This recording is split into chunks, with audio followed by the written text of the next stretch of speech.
affectingtheworld.com.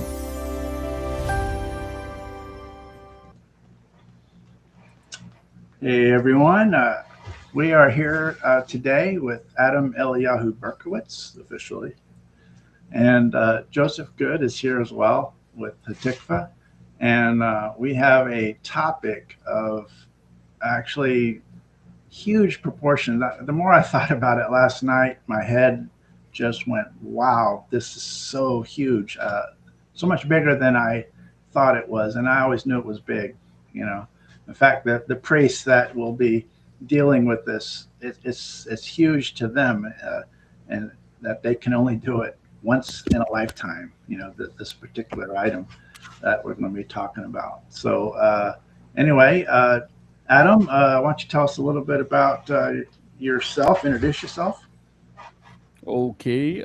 People might know me. I've been writing articles for Israel 365 News, formerly Breaking Israel News. I write news, but I also write a lot about Geulah, which is the incoming redemption prophecy.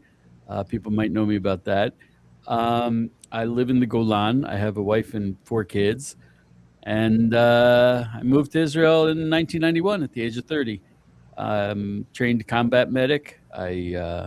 Former dairy farmer, former classically trained chef, French chef.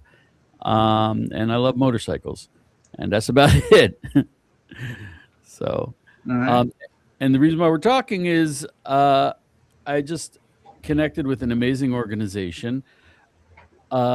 It's called Project Qumran, and they wanted to write up a book about Vendell Jones, who is a very interesting character. And in 1992, he discovered a cache of 300 kilograms of what we believe is the incense from the temple that was stored in Qumran.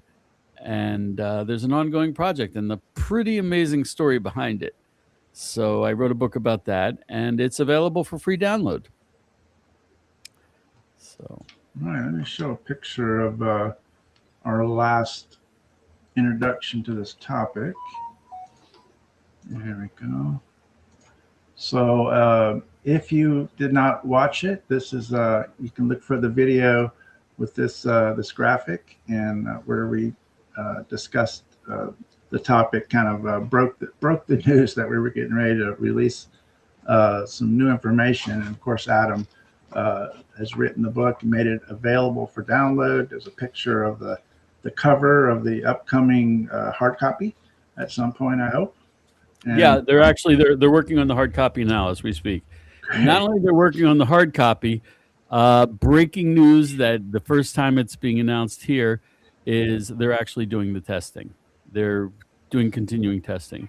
And if anyone's wondering why is there a red heifer, that's what you're looking at is the golden altar with the 2 rods. That is where the temple incense was burned. It stood in front of in the first temple. It was a wall. Was a wall in the first temple, Joe?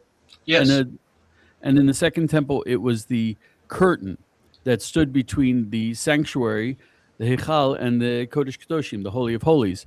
And that's where the golden altar stood, and that's where they burned the incense.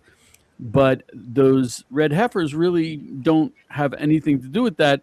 It's just I also happen to be up to date and a little bit knowledgeable about the whole issue of red heifers. I wrote a book about red heifers, and so I'm a little bit connected to the Red Heifer Project and the return of the red heifers. So our conversation can range, so to speak. So, Joe Good, tell us a little bit about yourself. All right. I live in Houston, Texas, and for about the last a little bit over 40 years, about 46 years, I think, 46, 47. My life, everything I've done has been directed towards studying the Beit HaMikdash, studying the temple, and working within the framework of the rabbinical supervision. Okay, not alien from that, but working alongside with to see the rebuilding of the temple. And so this is a very exciting topic. This is a crucial topic. I cannot diminish the magnitude of the discovery. If it proves to be so, and I personally believe it will, but if it proves to be so, the biblical temple incense. And there's certain things that must happen in order to have a temple. And some of these, all of them are difficult, every single one of them. Okay, and they're filled with controversies and questions. But the reality is, the two hardest, in my opinion, are going to be the red heifer, to accomplish that with all its details. And as difficult as to get the red heifer is the Kohen that will perform the ceremony. But second, and probably even more difficult, is the Ketoret, the Temple Incense. And so this story is critical for this day, this hour. And I've got to compliment Eliyahu on he skillfully wove together this story. I was fascinated as I read this book. I would encourage everyone that is watching this video, if you haven't done it already, to take advantage of the free download. And I just want to say, Yosef, there are people asking for the link. Is there a possibility you can put up the link on the chat? I do see that. I was going to make a graphic, and I'll get it up shortly. Okay. If anyone's wondering, I'll tell them right now. It's the website is projectqumran.org. Qumran is spelled QUMRAN.org. Totally free PDF download. What I'd like to recommend is on that website, you can also sign up for the newsletter. I'd like to recommend it because the whole reason why we're putting out the book is because it's an ongoing project. And we'll explain that in a little bit. But I'd recommend signing up for the newsletter. All it is your email address. If you'd rather not, that's okay. The book will give you a lot of information that you can chew on for a while. Very much so. And it's something that not too many people really know about in depth, because it's very complicated, and we haven't seen it in a while. We haven't seen it since the temple. So, Eliyahu, why don't you lay out the story, Wendell, and how this progressed? Okay, I want to say my interest is I started not as a journalist. I started my career in writing as a novelist, and I love stories. That's how I relate to the world, is through stories.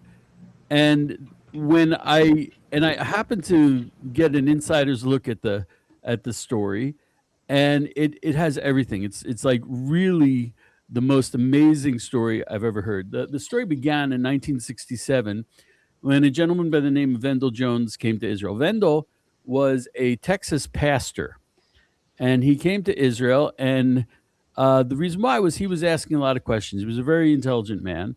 He was asking a lot of questions, and he wasn't getting the answers he wanted. So he said, you know what, I'll go to the source. And he came to Israel to learn Bible from the rabbis. And that was in 1967. And he volunteered with the IDF during the 6-Day War.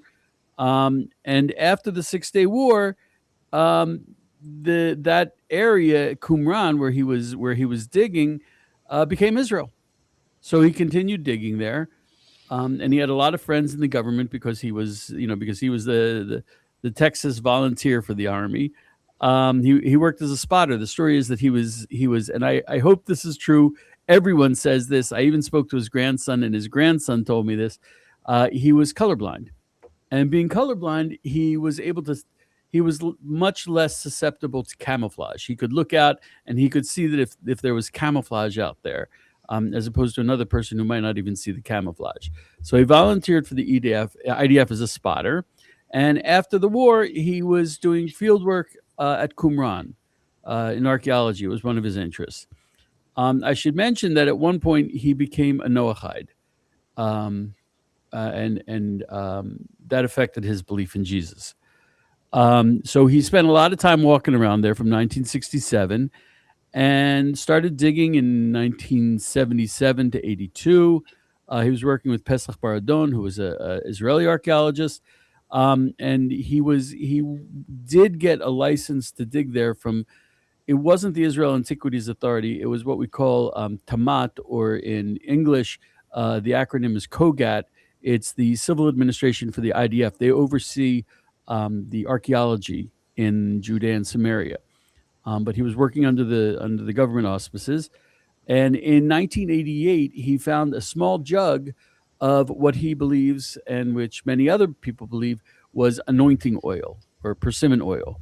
Very precious, very connected to the Torah, very connected to the temple. And he continued digging. He was a very dynamic person, and he managed to get together the money and the personnel to do the digging. And in 1992,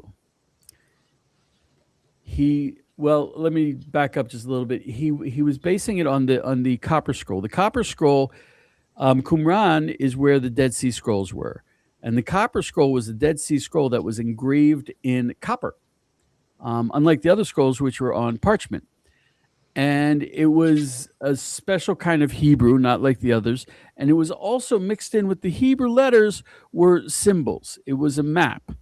It was like a written out map. And there was a hint at where the temple incense would be. And he followed it, and he walked around, and he figured out there was only one place that fit the description. And he went there, and he by accident they discovered a hidden cave, and they went in, and they found what they called a silo, which was a hole in the ground lined with rocks, and it was full of a large quantity of aromatic red dust. And this aromatic, and also there were other grooves in the rock that held other dust that was less aromatic. They sent it off to be analyzed chemically with Professor Marvin Antelman, who was a very learned rabbi, a very influential rabbi. And he was also a scientist, a chemist, who had hundreds of patents to his name that are still patents. And he wrote encyclopedias for chemistry that are still being used. Brilliant man. He was at the Wiseman Institute. He was at the Wiseman Institute, which is very prestigious. Right. None of this is like, in your garage kind of stuff. Right. And he did, and it was interesting that he was both a Bible scholar and a scientist. And generally speaking, people who do that, they don't compromise on either of those. And he didn't. He certainly didn't. And he did the chemical analysis, and he said, it blew me away. There was this CNN interview. Wendell announced that his find, and Rabbi Antelman, he said, they asked him in layman's terms, what do we have here? And Rabbi Antelman, who wouldn't say anything out of class, he wouldn't say anything he wasn't sure of. He said, I am certain, he used the word certain, I am certain that we have the temple incense, because it had the 4 organic ingredients that are listed in the Bible, in the Torah, the 7 organic ingredients that are listed in the Talmud.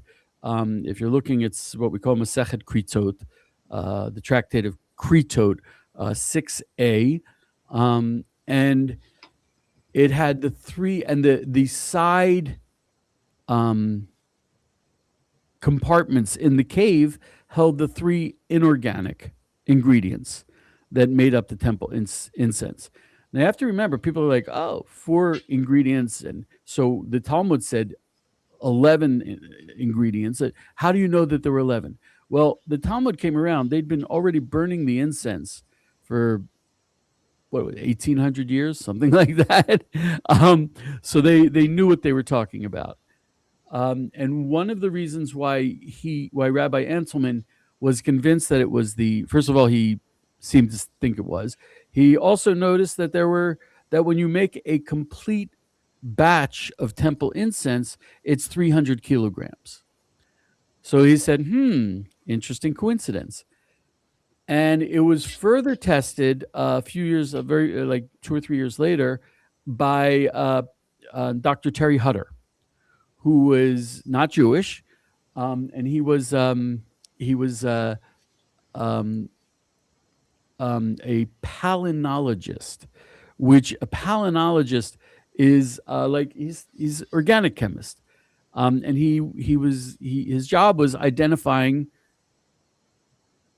plants in compounds and stuff like that, and so when he met Wendell said, we've been praying for you. And he tested it. And in the back of the book, there's an appendix. Usually I don't look at the appendixes. I use it for doodling, but these appendixes are the actual lab reports. Yeah. And Dr. Hutter's analysis has pictures and the Latin names, even of the varietals. There's, I think it's 3 varieties of cinnamon, and it's very detailed as to what these are. And the 3 inorganic, one is cypress wine, one is melech sodomit, Sodom salt, and the last one is ma'aleh ashan. We're not really sure. It's just a smoke-making element. But they found all of those elements, all of the elements that are listed in the Talmud, they found in this mixture that Wendell had found. So that's what Wendell found. There was not exactly acknowledged by the Israel Antiquities Authority, though Wendell was very closely connected to several very influential rabbis who were very appreciative of his work. And he was on the trail to getting more stuff. So that's what happened. And he made an announcement, and it went all over the world.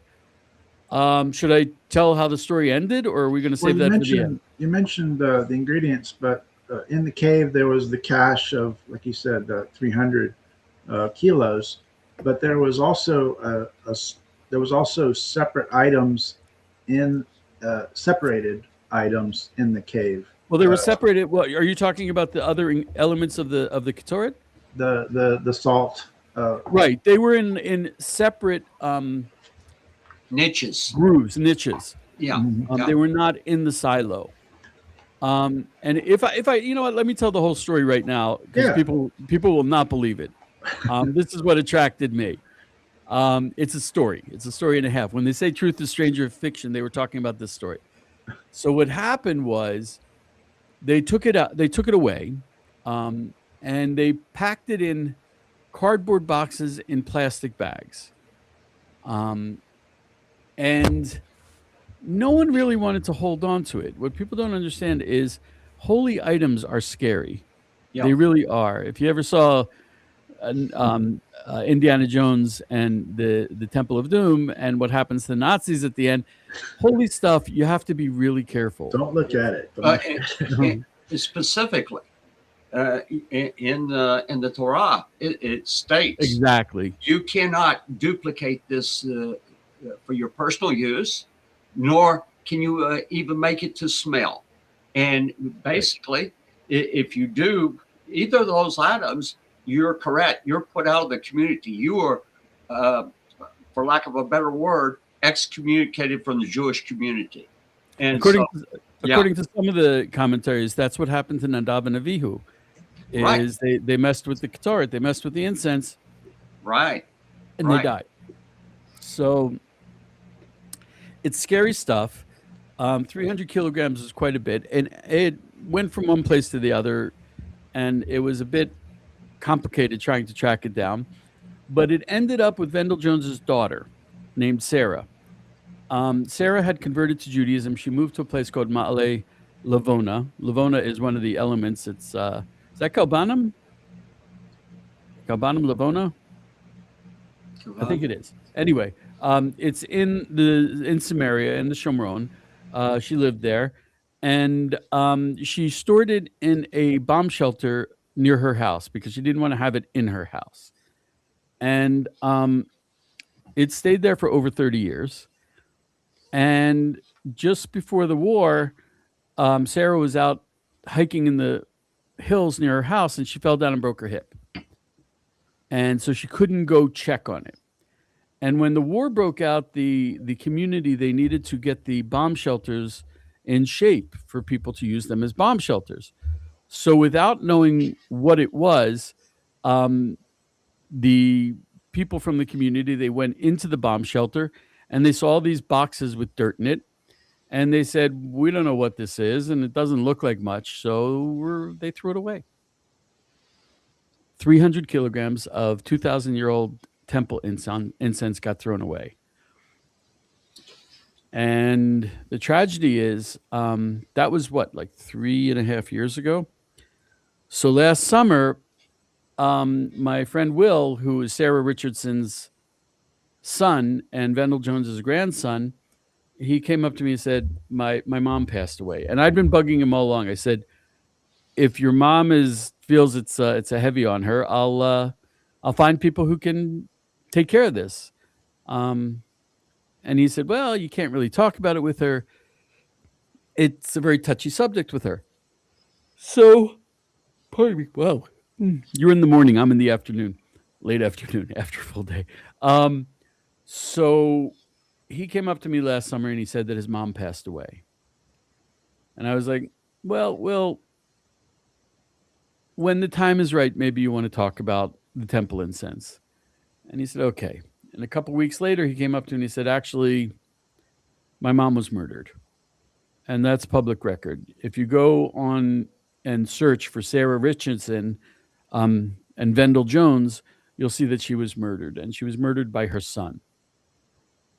And that's when we found out that there was no more temple incense. Will and I went to the bomb shelter, and there was like an I don't want to say air conditioning unit, maybe an air filtration unit in the corner that was close to the floor on a metal frame. And we noticed that there was a pile of red dust underneath it that didn't look like it belonged there.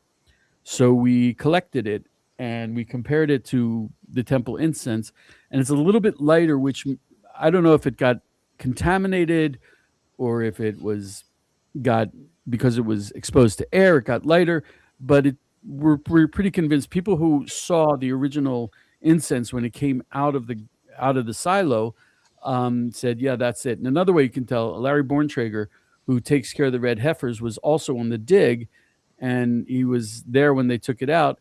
And when we found it, he took a handful and put it in his mouth. And I'm like, Larry, what are you doing? He said, it's organic. If it dissolves in your mouth, yeah, it's the incense. And I was like, Larry, what you talking about? And I tried it. He was right. It dissolved in my mouth. Is this where we do the caveat, do not try this at home?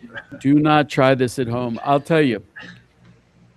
You wouldn't do it again, would you? Vendell went to Rav Avad Yosef, who was the former chief Sephardi rabbi of Israel, one of the pillars of the generation. And he asked him, can I burn it for an experiment? And the rabbi thought about it and considered all the sources. And I don't know where he got the sources, but he said, yes, you can burn it once for an experiment. No blessing. No blessing. Exactly. He said something very interesting. He said, because it was stored separately, it was not hektesh. It had not been sanctified for temple use, which was a very interesting. I mean, it seems clear that it wasn't, because you wouldn't sanctify it until you put it together. Yeah, can I make a statement on that? Sure. You've got 13 total items that make up the incense. Okay, the 11 organic materials, and then you have the Sodom salt and the Koshina lye, which were stored separately. Correct. Okay, one thing that really amazed me in this story is it became obvious that the cave itself had been hidden originally. Oh, Okay. yes. It had Yeah. been hidden originally. There was a tremendous amount of soil that had been placed hiding the cave. Yes. Okay, and that was carried there because above the cave was a flat plateau. There was nothing that Right. the soil would fall, say in an earthquake or something like that. So it had been first inside where they put the incense, or where they put these 11 ingredients, and then 2 separate pockets where they put the Sodom salt and the Cocina lot. Okay, and so they built around that trough, if I can call it that, Mhm. where the incense was there. It states in the reports that they had swept it. The original ones coming to place these ingredients there had swept it clean. So they Mhm. moved all dust, debris, anything else, so that everything that would be in there was these ingredients.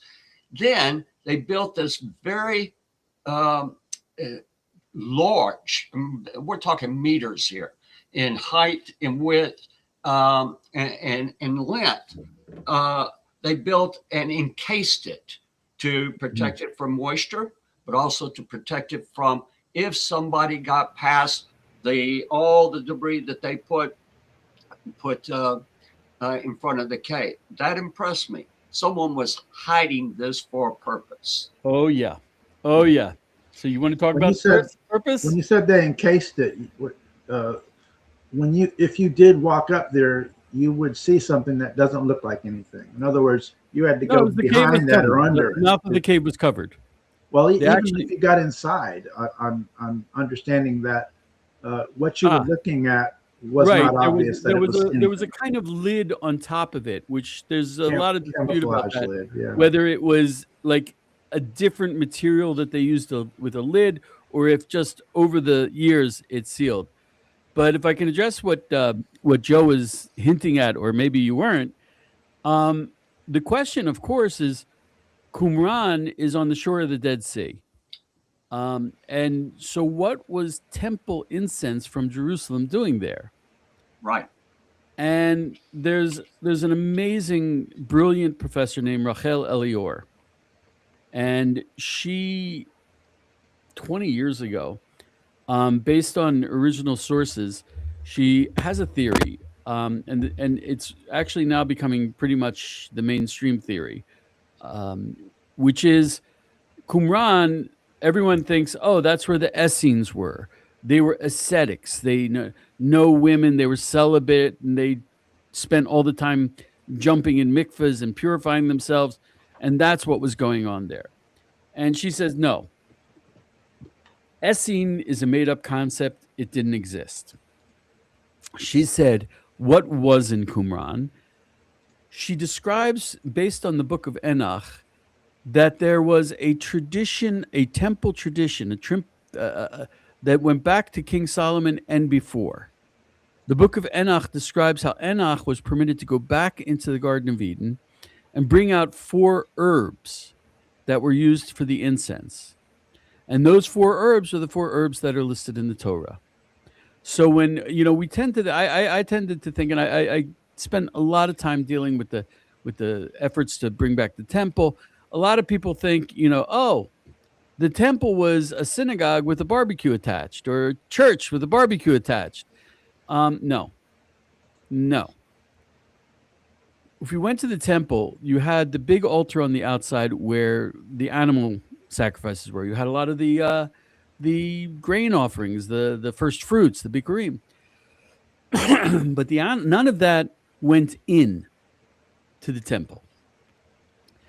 If you go into the heichal, into the sanctuary, you will see in front of you, you'll see the wall or the curtain, and even in the tabernacle, they had the curtain, and right in front of you, right smack dab in the middle. And if you look at a map, it's the very middle of the temple is the golden altar where they burned the incense. So Joe, just tell me, is it to the left that was there with the menorah, and the right the showbread? Okay, if you're facing to the west, so you're looking towards the Holy of Holies, Yeah. The menorah would be to your left, Right. and the table of the bread would be to your right. But right smack dab in the middle was the incense. Right.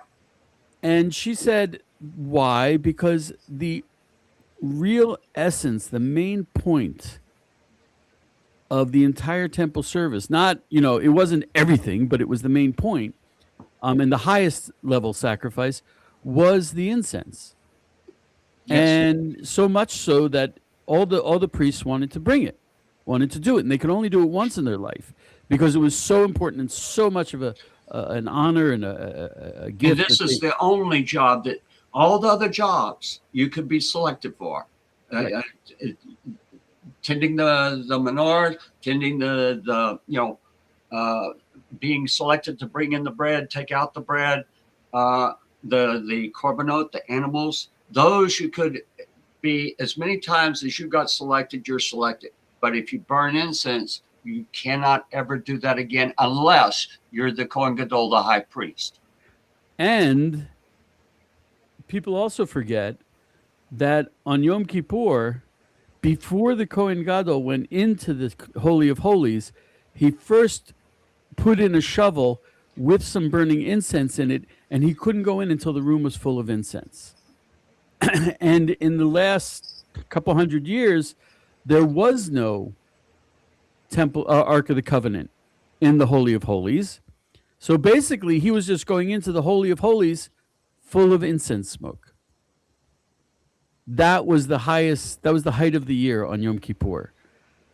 The incense was really the highest level in the temple. None of the animals went in, the first fruits didn't. No, it was the incense. And Professor Eliork, she explained, and it really ruined Hanukkah for me. Hanukkah is just not the same for me anymore. She said what happened was we also have a tradition that there's 3 crowns in Israel. There's the crown of Torah, the crown of Kahuna, the priesthood, and there's the crown of Malchut, the crown of the dynasty, the kingship. And they have to be separate. Unless, of course, the king has a certain level of Torah that he has to have. But you don't have to be a king to be a Torah scholar. You don't have to be a Kohen to be a Torah scholar. They can be Torah scholars, but they didn't mix the kingship and the kahuna and the priesthood until the Chashmonaim came along. And the Chashmonaim, they were Kohanim, and they became the kings. They established the Chashmonaim dynasty, and it was not a good dynasty. It was really not. Even though they were Kohanim, you would think, oh, Kohanim. No, everyone's got to do their job, and can't be grabbing the job out of someone else. And what they did was they did a couple things. One of them is they changed the calendar, and the calendar is very important. And they also shifted the emphasis from the center, which was the golden altar and the incense, to the oil and the menorah. And even though that sounds like a ritual kind of thing, you have to keep in mind that the priests who had been running the temple until the Chashmonaim, they had a whole system of understanding where it was the lower temple integrally connected to the upper temple, the lower realms connected to the upper realms, and the temple. We talk about the Even HaTashtit, the foundation stone that's under the Holy of Holies, and we say that that's where the world. It was like the seed that the world grew out of when God created the world.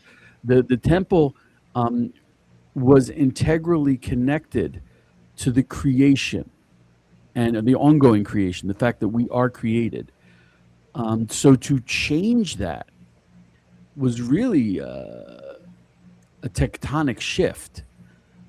It wasn't just a change in ritual. It was a change in the essence of the temple and what it was doing in the spiritual realms.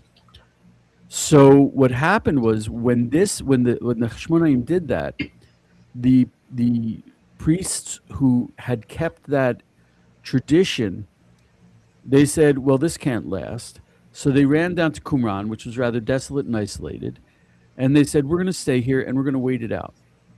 And while we're waiting it out, we'll write our teachings down, and that's why we have all of the Dead Sea Scrolls. We're going to teach and write and learn and go deeper, and we'll get ready for a new temple in Jerusalem, a new temple in Jerusalem with genealogical priests as we have today, and the Cheshmonim were genealogical priests, but genealogical priests who adhere to our understanding of the upper temple and the lower temple being connected. And so they were prepared for a new temple. And that's why they had the incense down there. They were getting ready for the new temple. And that's why they were all Kohanim. They were priests, which is why they jumped into the mikveh a lot. Priests are very scrupulous about their purity, and they were into the teachings and the traditions, and they had the temple the temple garments, but the temple that they had envisioned did not come back, unfortunately, tragically. Joe, I see you jumping at the bit there, but Yeah, I'm going to share. Oh, my please! screen, Joshua I think 5. I think I'm all talked out. I think you're going. Are you going to Joshua 5, Joe? No, not yet. Okay. All right. Not Well, yet. I do want to share that, but go ahead. And you Okay. take it away. Now, there was a coin that Correct. was found in the mixture, Yeah. the organic mixture, and coin was dated to the third year of the revolt. Okay, so we're talking about the Jewish revolt that culminated in the destruction of the temple and the destruction of Jerusalem, and the conquest of the land by the Romans started in 66. So that would be in 69. In the year 70, the Romans arrived at Jerusalem, and they laid siege to the city. Okay, so this was, if that coin, it doesn't mean that it went in the ground or into this cave in 69, but it didn't go in there before that. Okay, so I have a theory. Once the Romans laid siege, then it would be almost impossible to get the amount out of Jerusalem and over to Qumran, over to this cave. But we know, we have in the Talmud, in the Tractate Gittin, also in the Tractate Yoma, it talks about that at least for 40 years before the destruction of the temple, that there were prophecies that were coming out. There's an individual that when Yochanan ben Zakkai, who was the head of the Sanhedrin, he faked his death. They were allowed to take his corpse out in a coffin, and he made his way to the Roman camp and pleaded for the removal of the Sanhedrin and several things. But one of the things he asked for was that this man who had fasted for 40 years, that the destruction of Jerusalem and the destruction of the temple was coming. And so I believe that there were people that saw the handwriting on the wall. Yeah. By the time you get to the third year of the revolt, the north has already fallen. I mean, Gamla's been destroyed. Yodfat's been destroyed. There's been the battle on the Kinneret, and the Romans are coming forward. In the meantime, the Zealots, or 3 different armies, are having a civil war within the city. And so I believe that certain individuals, maybe not everyone, but certain individuals, certain priests saw that we need to preserve. Yeah. And that they conscientiously moved these items to hiding, and they disguised the cave. They made sure. I'm sure they were expecting we'll come back in 15 years or 5 years when all this blows over. We'll rebuild our temple if it's destroyed, but we need to preserve what we have right now. That's my own Right. theory. But, I mean, that's also why they hid the Ark of the Covenant away, is they saw it coming. right, that was in the first temple, by actually hidden by Jeremiah. Yeah. Yeah.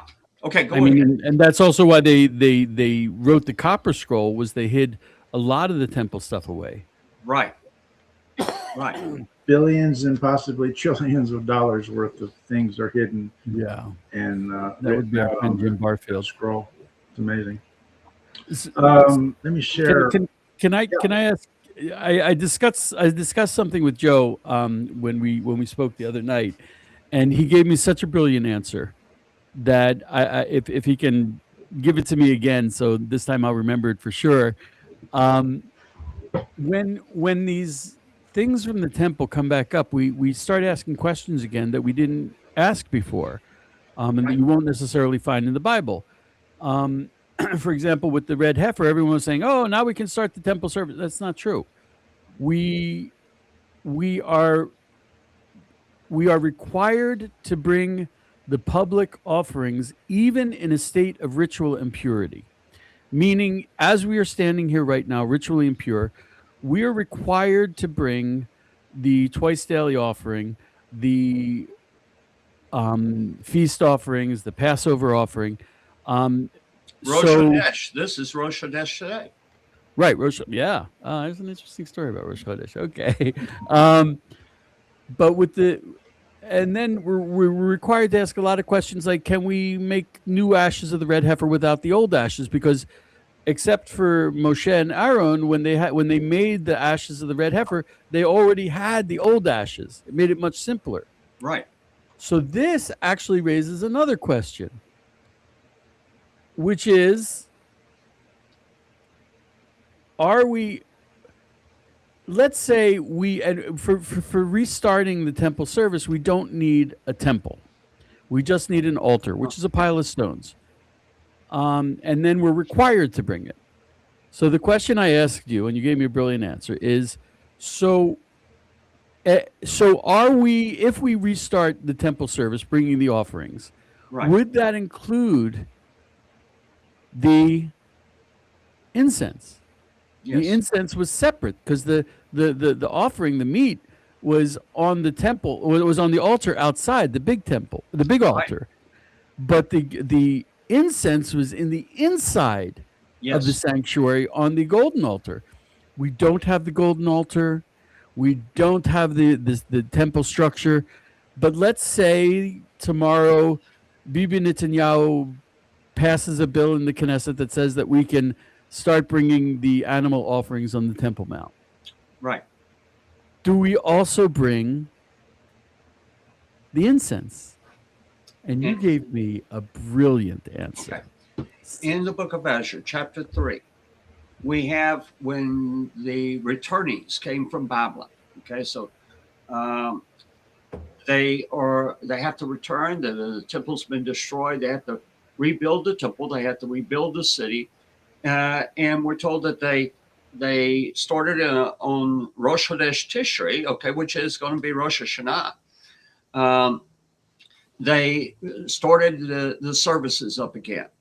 And we're told that they built an altar, but the foundations of the temple were not yet laid. But your services are not just the bringing of the animals. Your Correct. services has two parts. And of every service, it has two parts. When we're talking about the community services, okay, so the things that you mentioned, these are, by the way, mentioned in the book of Numbers, chapter 28 and 29.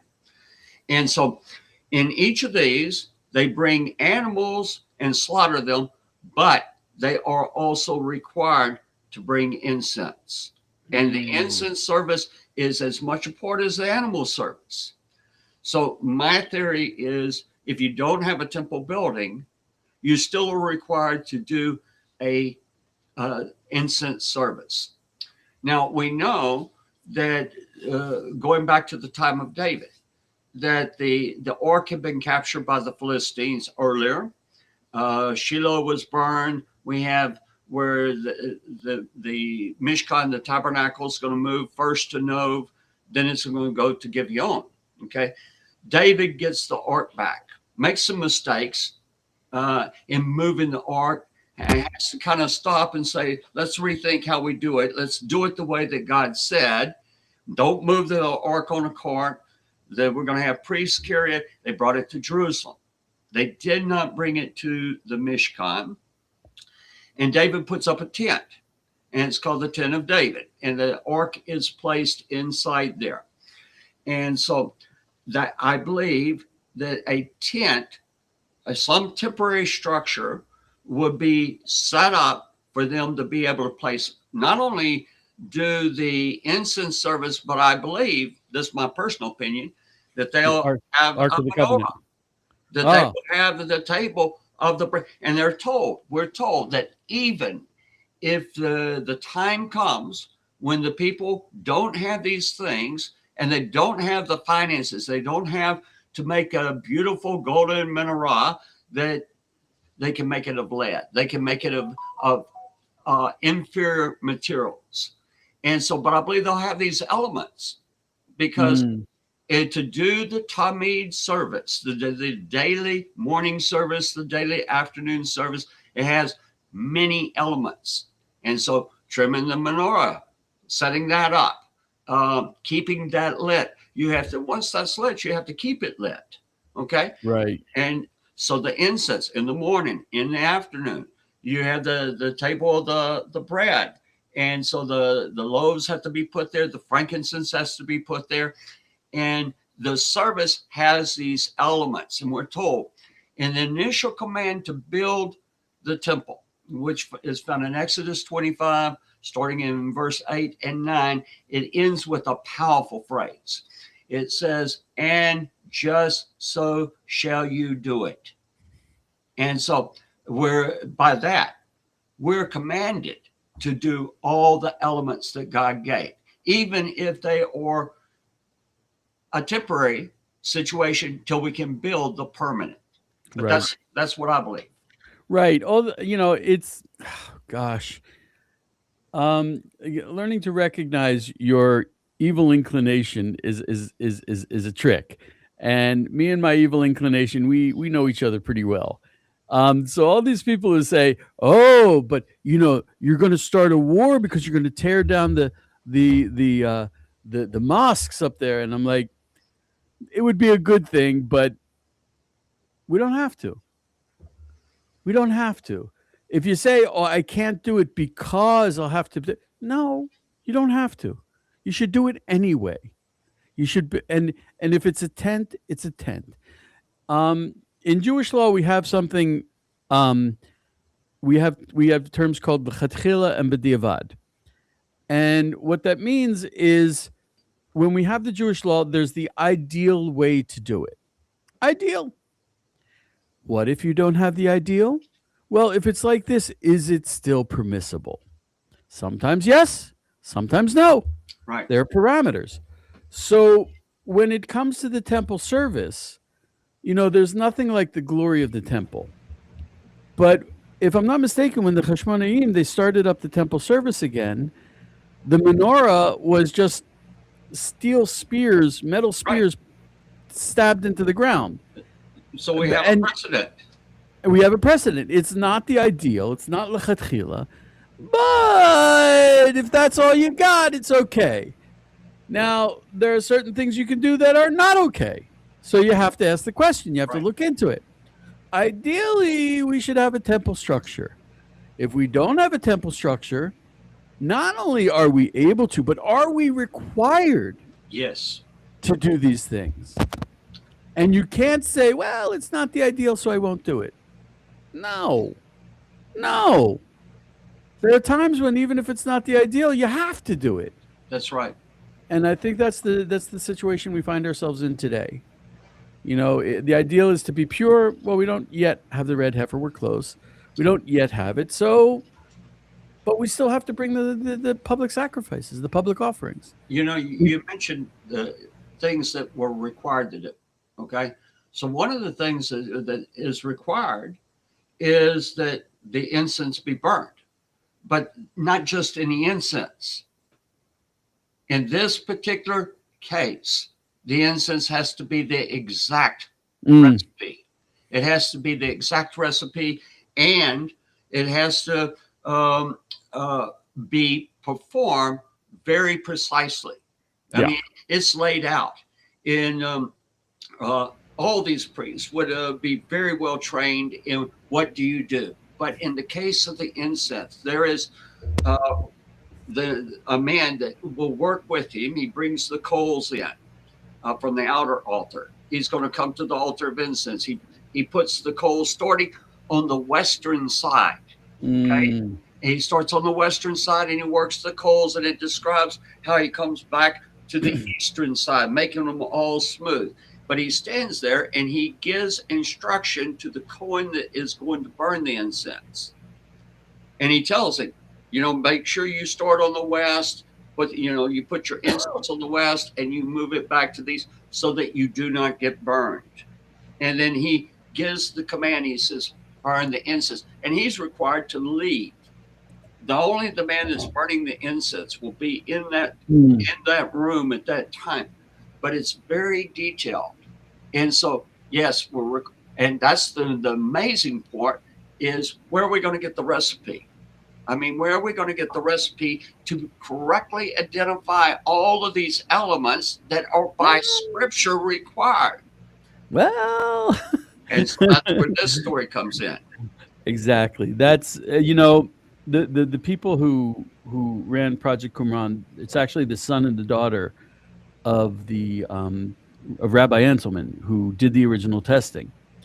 And their interest is, their father said, I'm certain this is the incense, and they want to use the advanced technology that we have available today to test it and confirm that what their father said was indeed the truth, that what Vendel found was the temple incense. And I'm sitting there saying, but temple, I'm the crazy guy screaming on the hill. And I want to say again, when we were talking about how with holy things you have to be very, very careful. If you read this book in the appendix, you could make incense, temple incense. You could. The recipe's there. And I'm terrified. I'm terrified to publish this book. The concept of holy, the concept of that closeness to God, that level of God's presence in the world, hasn't been around for 2,000 years. People don't know how to treat holy. Right, that's true. And I mean, Jews kind of have a sense, like we have a Torah scroll in the synagogue that if it falls, we have to fast. We treat it with utmost respect, and writing it is a very difficult thing. And the guy who writes it, before he writes the name of God, he has to jump into the mikveh, purify himself. When we have even printed holy books, we treat them with the utmost respect. We don't, and that's why Jews say Hashem. We don't say God's name, because the third commandment is saying God's name. And you pointed out that when it says call out to God in his name, it's only the priests in the temple when they're serving God, wearing the right clothes after purifying themselves. And a certain place they have to stand. And certain places they have to stand. So all these people are saying, oh, I'll call out the YHWH, I'll call it out. You're gonna say God's name? You're gonna break the third commandment? You feel like you're on that kind of a level? It's like going to visit the White House and walking in and saying, "Hey, Donnie," and then sitting in his chair and putting your feet up on the desk, and then kissing his wife. It's like, no, we're talking about God. Show some respect.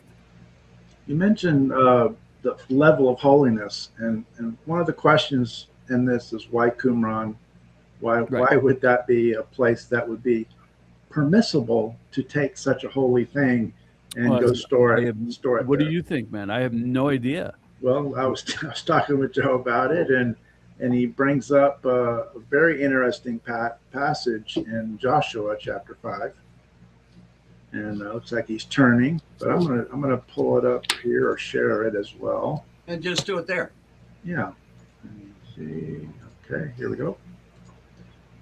Are you able to see this?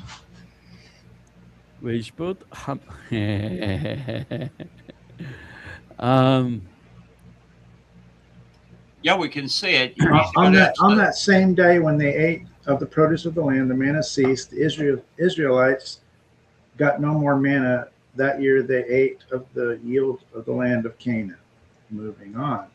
Once, when Joshua was near Jericho, you know where that is, he looked up and saw a figure standing before him, drawn sword in hand. Joshua went up to him and asked him, "Are you for us or for our enemies?"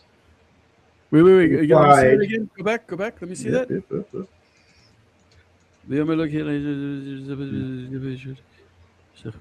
Because I'll tell you why this is really, really, really, really significant.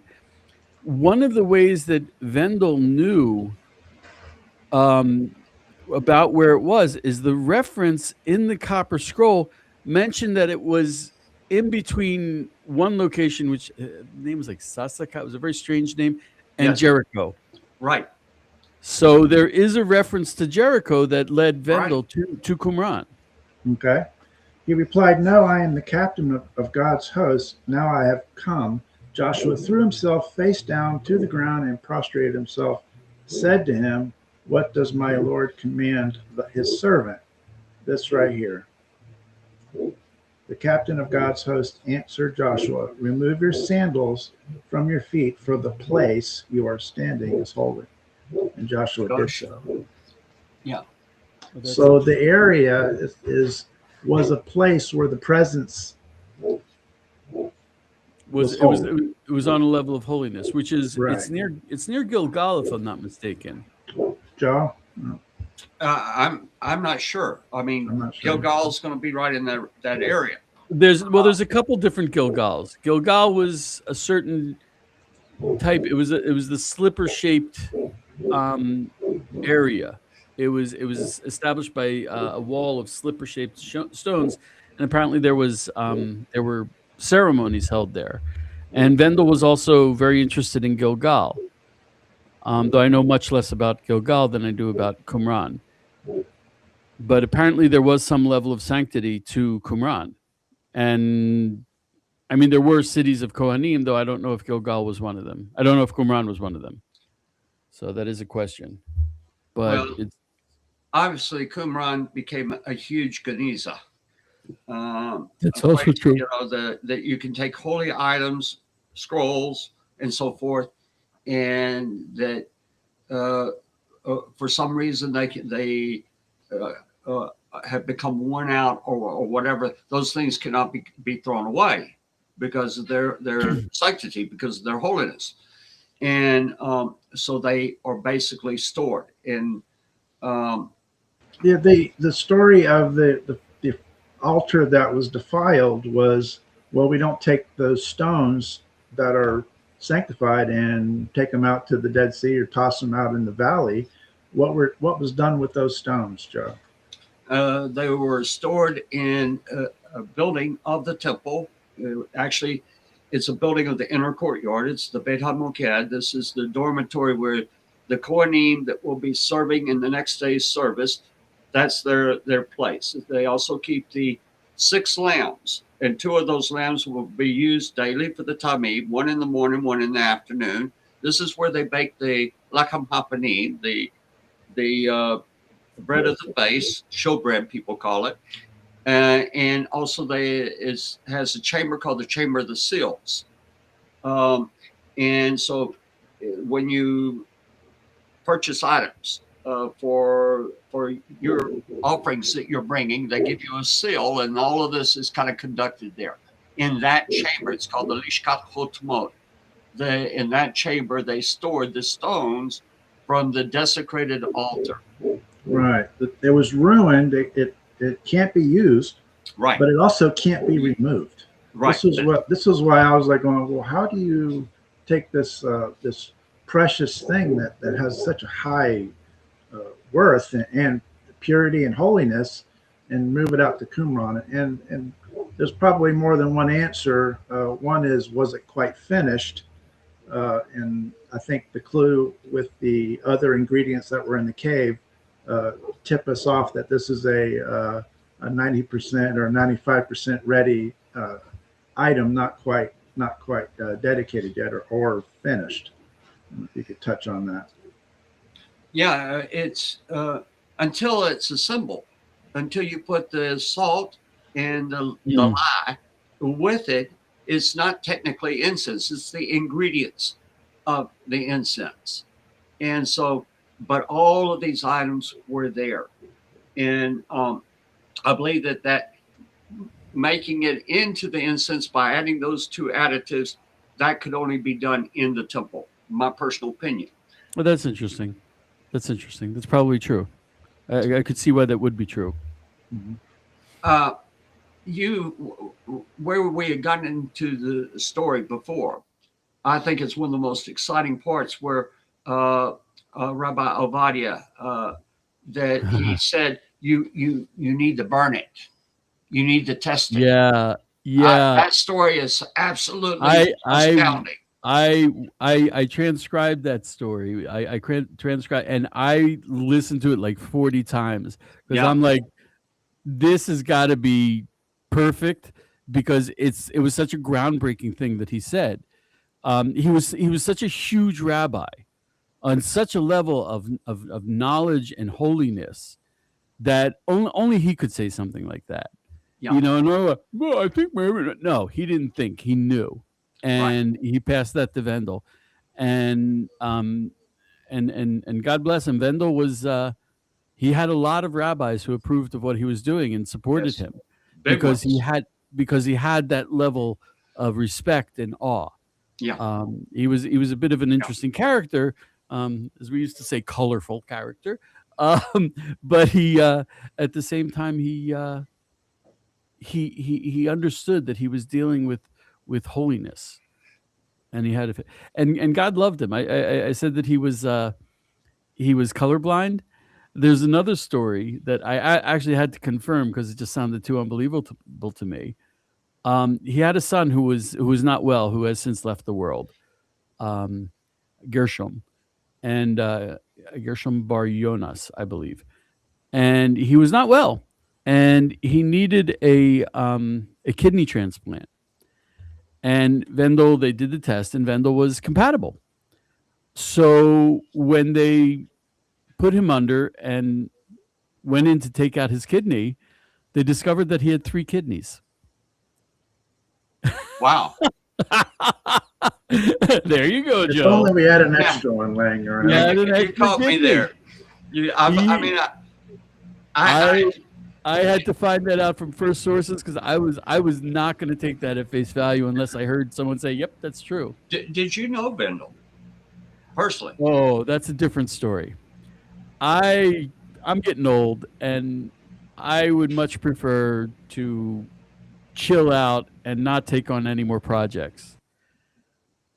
In 1994 or 5, I was doing reserve duty in the Arava in the Negev, and it was Lag BaOmer. And Lag BaOmer, there's always a big gathering at Rabbi Shimon Bar Yochai at his burial place.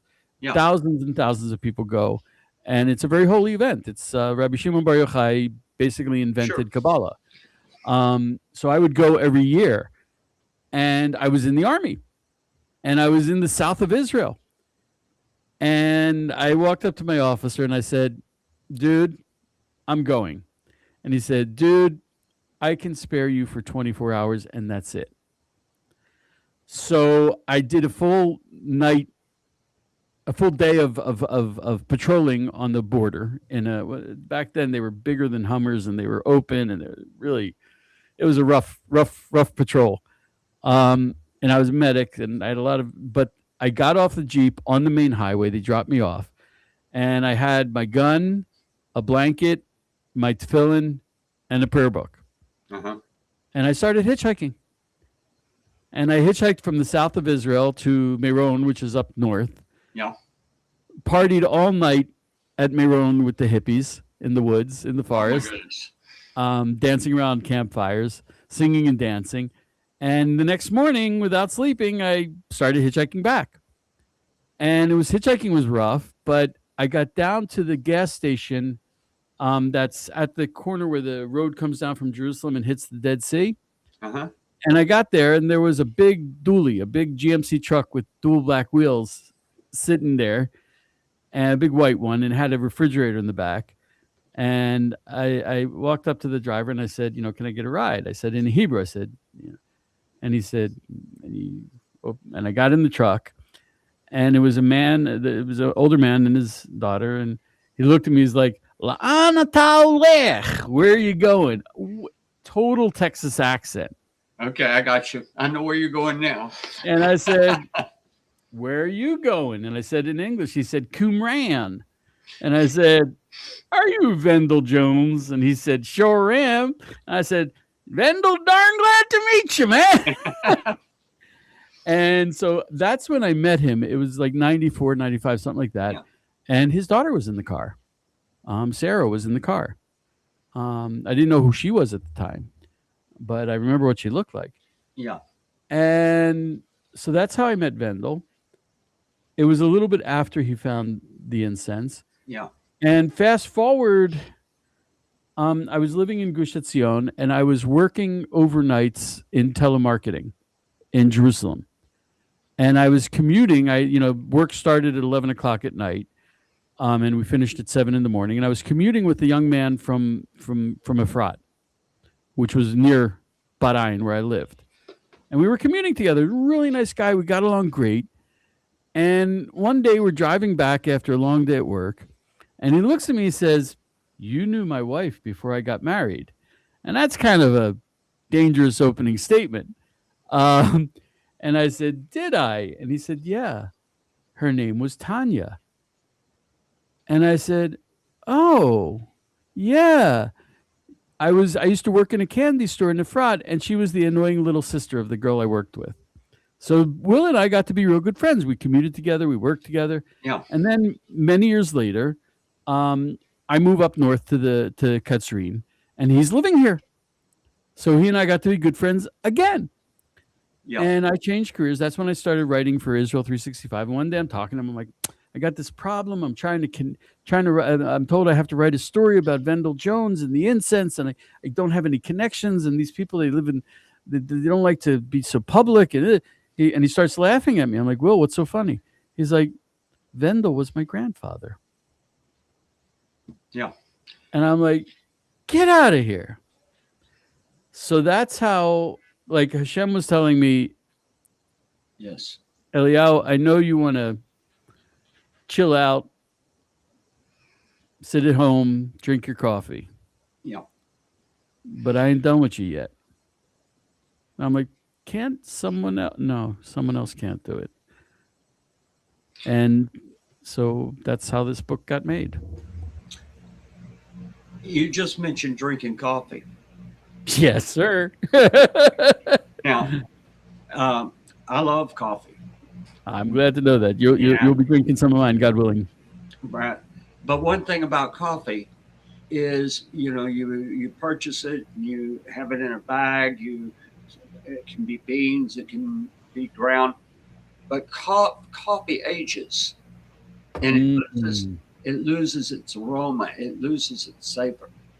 The older it gets to a point after 5 years, you find out, why didn't I use this back then? You throw it away. We're talking about this residue. 2,000 years. 2,000 years. Yeah. And they're going to light it. That's one of the things. You already mentioned that it'll dissolve in your mouth. But that story of when they lit they added the Sodom salt, they added the Koshina lye, and just a small amount, according to what Rabbi Ovadia had told him. But that story, it takes on a whole new dimension There were a few cases in which it was burned. Yes. My buddy Will, he was Vendel's grandson, and he went to the dig a couple times when he was like 13 or 14. And at one time, Vendel actually brought some out, put it down on a rock, and burned it. Yeah. And that was an interesting experience.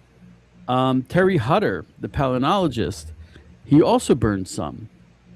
And in the book, and I spoke to him, I don't know how much of it we put in the book, but he went on and on about how it filled up the whole house for months. He could smell it. Right. It's not your normal 2,000 run-of-the-mill years incense. old. 2,000 years old. And it was, you know, he said his dog was running in, like, what's going on? What's going on? His wife and kids were like, what's going on? What's going on? It's not like a subtle aroma. Right. It's a powerful, powerful incense. Right. There's So- two things on this.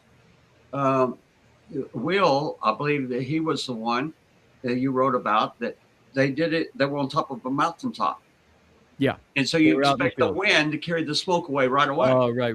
And it just It didn't dissipate. It was like the smoke But went the straight up. most impressive thing is both in that event when they burned, and they mentioned that the area was infested with flies. It was infested with ants. Right. It was infested with all kinds of insects. I think it was Hutter, but I could be wrong on that. It probably was Hutter. Was Hutter. That both mentioned that the insects disappeared. Not for a day, they disappeared literally for days and days and days. And in the Tractate of the Mishnah, in Pirkei Avot, it tells us that there were 10 miracles that happened with the temple. And one of the miracles was that the slaughterhouse of the temple had no flies. That is a place you would expect that it would be full of flies and Right. all types of flies, insects, and everything. And that's a mark of temple incense. That's a mark of Ganadin. Professor Hutter, Dr. Hutter, I'm not sure what I should call him. First of all, I so enjoyed speaking with the man. I got to tell you, one of the nice things about reporting on prophecy and Geulah and the temple, you meet the nicest people. Once in a while, you run across a bad egg, but almost everyone lovely. Yeah. Dr. Hutter, such a sweet man. I really enjoyed talking to him. And the difference between what he did and what Professor Enselman did was Professor Enselman kind of like, he knew what he was looking for. He knew what the temple incense was, what the ingredients were. Professor Hutter did it entirely blind. He had no background in that. He didn't know what he was looking for, which is the way a palynologist usually works. They give him a sample and say, "What is this?" And that's what they did with him. And yet he still came up with the same ingredients. And he had no background. You can maybe Rabbi Anselman could have said, "Oh, it smelled like this and it had this effect." But Terry Hutter, when he was saying, hey, there were no bugs and the smell stayed, and he had no idea what he was looking at, and yet he still came to the same conclusions. And that was stunning. It was really stunning. Big question with the topic of this is the why. Why is this so vital? Why? What is it that this item, this incense, does for us as a nation, for the people of Israel, for Yom Kippur? You mentioned keeps the flies away from all the blood and what have you. But what is kind of some of the talk about the hidden reasonings of the daily incense and the Yom Kippur, which, by the way, is different. The daily incense is technically not used on Yom Kippur. It is ground again to a much finer consistency, and that is what goes in on Yom Kippur. But what's going on? What's the benefit to the nation? Well, I want to point out that Jewish prayer books have an incense service twice a day. So even lacking the temple, the incense service is central in Judaism. And I think more than that, we know that the temple is going to be a house of prayer for all nations. It so frustrates me, and I'll talk like they say in Israel, Arbainayim, 4 eyes, face to face. It so frustrates me when Christians object to the temple because they don't understand it's not a synagogue. It is not a Jewish temple. We're going to be the ticket takers. We're going to be the janitors. We're going to be, that's our job. So to say, it's like going to the White House and saying that the Marine who stands out front, it's his house. No, we got a job to do. And the main job we're going to be doing, I think, and it's a new thing for me to see it this way, is the incense, in that the incense, as I said before, it connects. If it was just a Jewish thing, it's like when you talk about Shabbat, there are two aspects of Shabbat. There's Shabbat that connects the Jews because God brought us out of Egypt, we keep Shabbat. That's one reason. But there's another aspect of Shabbat, which is the 7 days of creation, and that's a universal Shabbat. So you're not keeping the Jewish Sabbath. You're keeping the creation of the world Sabbath. Right. The same thing with the temple. There are offerings that are entirely for the nation of Israel. But the incense is not for the nation of Israel. The incense really plugs in the entire world into creation. It's like I can see Hashem up in heaven going like, what's that smell? Oh, that reminds me. Garden of Eden. That reminds me. Oh, it's coming from the foundation stone where the world was created. Oh, that reminded me, my people are still burning the incense. Oh, it's good. It's good. My people, meaning all people, all the creation. And that's how I see the incense playing out. It is very much an essential aspect of a house of prayer for all nations. It's not a sin offering. It's not a Jewish nation offering. It's not. It is connecting the creation with the Creator. Mm-hmm. That's how I put that. You mentioned he's smelling and remembering, and the way I see it is that without it, we don't smell so good down here. Right. We're bickering and we're thinking bad thoughts, saying bad things, and doing bad things, just generally, day to day. And he can't look upon that. All of a sudden, he smells this aroma that is so pleasing to him, and it's like a way of we want to draw closer to him, and he also wants to draw closer to us. And I think it makes it where he can. Yeah, and I think it also wakes us up. I mean, it said that you could smell the incense down to Jericho. So if you're anywhere in Jerusalem, you're going to be smelling it. Right. And smell is it's our most powerful sense. We tend to be very visual, which I think is a big problem. I'm very nearsighted, and I lost my glasses, and I don't want to get new glasses because I like being able to not see. You know, I like being not seeing so good. Smell, it's like tasting. You're bringing it into your body. You know, it's very intimate. Sight is like, it can be really far away, and you can never get there, and you'll still be seeing it. And it's very illusory. You think you see something, and it's actually not that. With smell, there's no illusion. You remember what you smelled as a child, you know. Exactly. It's mom and dad's kitchen. Most connected to, and it's like, it's almost like, can you imagine? This is like you're sitting there, and you're like, that's my wife's perfume. Wow, and that's what I see Hashem doing. I have for me, the incense service and what it comes down to when in the Siddur. Okay, so whether Art Scroll, Qumran, whichever Siddur you use, Sephardic Siddur, there's a basic structure. And so, um, for instance, in the morning, you have things that you do at home. You do, uh, and you can do most everything at home. But if you belong to a community, go to a synagogue. Um, you have the Pesukei de Zimra, verses of praise. Now, uh,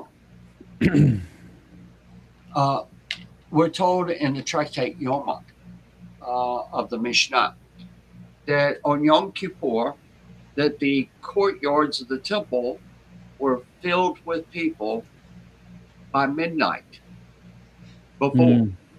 Okay, and the people weren't coming up there and just catching up with their neighbors, and a time when everybody bring a little lunch kit or whatever, and we all snack and eat. The people went there to pray, and they're praying specifically so that spiritually they'll rise to the level that when the service starts, they are at a higher level of kedusha themselves. Now, inside the temple, you had the court of the women, okay, which was really a court of assembly, men, women, and children. Wasn't specifically and only for women, but from that you ascend to the Azara, which is the highest courtyard. That's where the temple building is. That's where the altar is. And just as you come from up the stairs from the court of the women, you pass the Nicanor gate. There's a court called the Court of Israel, and it's long. It's 135 cubits going from the south to the north, but east to west, it's only 11 cubits. Okay, it's not a huge courtyard, but in that courtyard, there were representatives from the 24 districts of Israel that were sent as a deputation by the week. They came on Shabbat, they stayed till the following Shabbat, and another deputation would replace them, so that all Israel was assembled, represented in that group. I believe that they were praying the prayers. I mean, not just praying for Aunt Matilda or whatever, but they were following the same service that is followed in the synagogues worldwide today, going through basically the Kiryat Shema, the Shema service, and then as the incense was being burned, I believe that they were praying the Amidah. And, oh wow! Okay, and that's and they specifically are called the Ma'amad, the standing men. And Ma'amad comes from the same word, Amud, which means to stand, and Amidah comes from. But these are the petitions of the people, and they are representing not only Israel, but they're representing, as you mentioned, all the world. And I believe that that's the heart of the incense service. And as the smoke went up and filled the room, it's carrying the prayers up. But we're told that when it reaches the roof of the Hakodesh, ceiling, place, that's 8 stories high. Okay, that's not just like a 10-foot, 16-foot roof. It's 8 stories in the sense of a modern hotel building. Picture how high that room is. And there's another room as big as that on top of that one. But it would reach the ceiling and then it comes back down. And so I see in the incense a great spirituality of the prayers, the petitions of the people rising up to Hashem, but then the essence of that incense comes back down, and it's a sweet savor to Hashem, but also to us. And so much so that when you leave the temple, in the book of Ezekiel 43, it talks about to measure the pattern of the temple and record everything. But very interesting, it says that you are to learn its exits and its entrances. I think about the order of that. I would have thought you learn about its entrances and exits. But what the sages say is the reason it says the exits first is how one leaves the temple. And one of the things that stood out in this report that you've put together is that the incense was so powerful that it filled the location. But when the people left, they had that smell upon them, so much so that Hunter, I believe, when he went home, his wife and his daughter actually the essence of the incense got on them. That to me is amazing. So I'm thinking, like I said, one of my fears, I mean, I'm really terrified of this. I'm not overstating this. I'm terrified that someone will read this book, and I have reason to think this is a danger. They can be like, oh, I can make the incense. I've seen people pretend to be priests and try to take part in the priestly reenactments. I've seen other things where people try to be something they're not. But it's not enough to burn the incense. I've always wanted just, a little piece of meat that a Kohen prepared for Passover. I want it in my mouth. Uh-huh. And it's not enough to have the incense. I want to smell the incense in the temple when the Kohen is burning it. I don't want it in my living room. I don't want some guy burning it for some goat god or something like that. Right. I want it full on. I want a Kohen burning the incense in the temple in Jerusalem in precisely the same spot that David and Shlomo, Solomon, established the temple, and that was done for 1,800 years. I want to smell that. Yes. I want to smell that. It's not like some guy, hey, I'm doing what I want to do. No, it has nothing to do. You want to be 100% inside God's will. And as soon as you say, this is what I want, you're outside. And I'm really looking forward to that. I want to smell what God calls reach nichoach, what God calls a pleasing aroma. I want to smell that. Yeah. God willing. God willing. Standing in the Israel before the altar. Dude. Representing. We're so close. Oh, I know. It's one of the things of the Ma'amad is that the daily offering, the daily lamb, they're the ones who are presenting it. It's all of Israel taking part. Like we tend to think of, well, that's the priesthood. Priesthood does that. No, all of Israel takes part in that service to present that animal. I want to answer one question.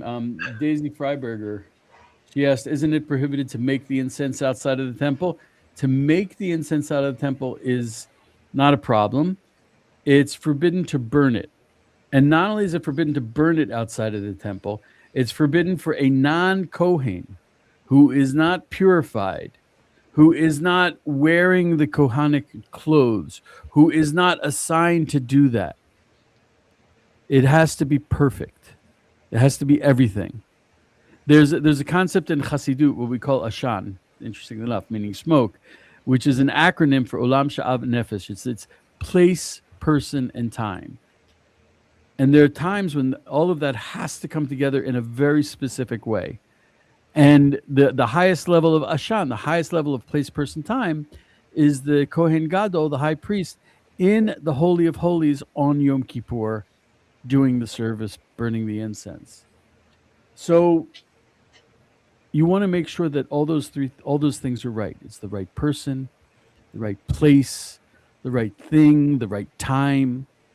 And if you do that, wow, you're orbiting the planet. And if you don't, well, you're in a very not nice place. It is something to be very careful. Like you said, you have this fear, and it's very, very real. Nadav and Avihu were both Cohens. They were priests doing what the priests do incorrectly. Yeah, they had a zeal, but they crossed the line. You have Yeah. to do it exactly the way that Hashem says. And when we do it, Yeah. it's kind of irrelevant, but I want to tell you. Several years ago, the Sanhedrin did what they called a creation concert, and it was the week before Rosh Hashanah, when the world was supposed to have been created. And it was at the southern wall of the Kotel, and they had a philharmonic and a choir singing psalms that were written specially for that. And at one point, they had Kohanim, guys I knew and recognized as Kohanim, going on the ramparts high up in the air on the level of the Temple Mount, wearing the Kohanic white clothes with long shofar, blowing shofarot. And it was at night, and they're shining spotlights on them. And I've never seen anything like that. It wasn't spectacle. It was so close to the real thing. And we should be blessed one day Yes. to have the real thing. And when you see the real thing, you're going to be really sorry that you did the fake. I'm waiting for the real thing. I really want it. Anyway. All right. Well, any other questions that you want to hit on, you can actually click on it in chat and show it. And right now we're showing the link for downloading the ebook, projectqumran.org. And anything else jump out that you want to hit, any of you? There's a number of things that there's no way that we can cover every item in the book. I mean, the book's 157 pages, and there's a whole story of controversy that arose over this, and various battles on testing and all kinds of things. But the best thing is where you read the book and it'll kind of lay it out for you. Right. And one of the things we did in the book is there are some things that, because we're 40 years later, because that even like the people who were actually involved are very, very old in their memories, and there were conflicting stories. There were some things that people said, "Oh, this is the way it is," and we were just like, "No, there's a doubt." So we're going to give both sides of it. One example being, was it 300 kilograms or was it 600 kilograms? If you go on right now online, almost everyone says 600 kilograms. And even Vendel Jones in his report wrote 600 kilograms. But there are reasons to think it might have been 300 kilograms. But there are reports also that said 300. There was controversy. Even there was controversy. From the team members, there was controversy. Right. I'm in love with Larry Borntrager. He takes care of the red heifers. He was at the he was at the dig. He was close to Vendel. He's getting old, and he admits it. And when we realized that there's a controversy, 600 or 300 kilograms, we asked him, because he weighed it out, and we said, "Larry, is it possible? You said 600 kilograms. Is it possible it was 300?" And he said, "Oh, that makes sense." And I was like, "Oh, Larry." Okay. And it was just, it makes sense that because he's an American farmer. He doesn't deal in kilograms. He deals in pounds. So he wasn't saying 300 kilograms. He wasn't saying 600 kilograms. He was saying 600 pounds, which is 300 kilograms about. So and we didn't come out and say, "Oh, this is absolutely incense." It was actually very difficult to write, because sometimes I say incense, sometimes I say supposed incense. Rabbi Antelman said he's certain it's incense, but at the same time he wanted further testing. He said, "I'm certain it's incense, but in order to be convincing and prove the point to other people, we need further testing." So it made it very difficult to write, because we didn't push a conclusion. We presented the sides and the difficulties and the facts. And that's what we did in this book. Right. Okay. Is Joe with us? Something might be going on at the house. I'm not sure. Okay. Yosef, I really have to go. I apologize. Yeah. I'm going to end the stream and just hang a second.